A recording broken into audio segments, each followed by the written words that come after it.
Danes imamo v našem studiu Bogomirja Šublja, ki kandidira za župana Mestne občine Kranj. Lepo pozdravljeni, spoštovani gospod. Pravite, nič gospod, nič ničesar, ker smo vsi ljudje takšni in drugačni in to je to.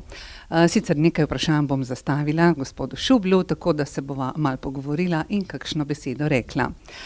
Zakaj ste se odločili kandidirati za župana Mestne občine Kranj?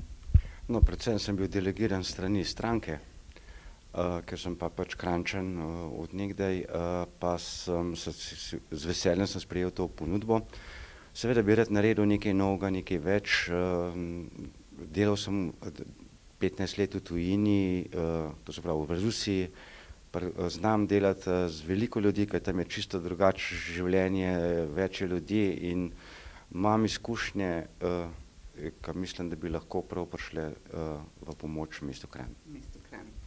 Še vprašanje, kaj pa je vaša prioriteta? Kaj je tisto, k temu bi vi pripomogli, da bi bilo boljše v Mestni občini Kranj? Glede Mestne občine Kranj bi jaz kot prvo dal prvo točko, tako treba je racionalno razporediti finance. Vemo, da je to nekje 40 milijonov denarja, ki ga treba razdeliti med 16 krajevnih skupnosti in samo mestno jedro. Mestno jedro na moje vzglede ni slabo urejeno, to pomeni, da bi tlele jaz kar malo prišparal, pa bi se poskušal organizirati več z krajevnimi skupnostmi.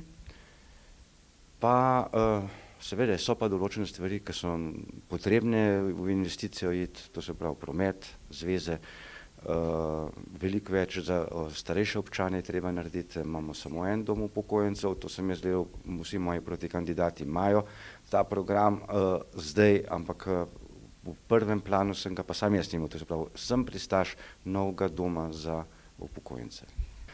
Moram pa še povedati to, Kranj ima 22 pobratenih mest, mislim, da z njimi zelo slabo sodelujemo. Tako na kulturnem, kot na gospodarskem področju, pa športnem seveda. Tako da jaz bi tukaj tudi usmeril se precej. Samo še vprašanje, no, ker smo tik pred zdajci, pred volitvami, torej nedelja je tisti čas, kaj imate morda povedati vašim volivkam in volivcem, pa pod katero številko, no, pa na kateri listi, tako da bodo bolj osveščeni, če nekateri še morda ne vejo. Torej, ko smo rekli, lista je Slovenska nacionalna stranka, katera se že od nekdaj bori za pravice in dobrobit Slovencev. To je številka 3. Kot županski kandidat pa kandidiram pod številko 4.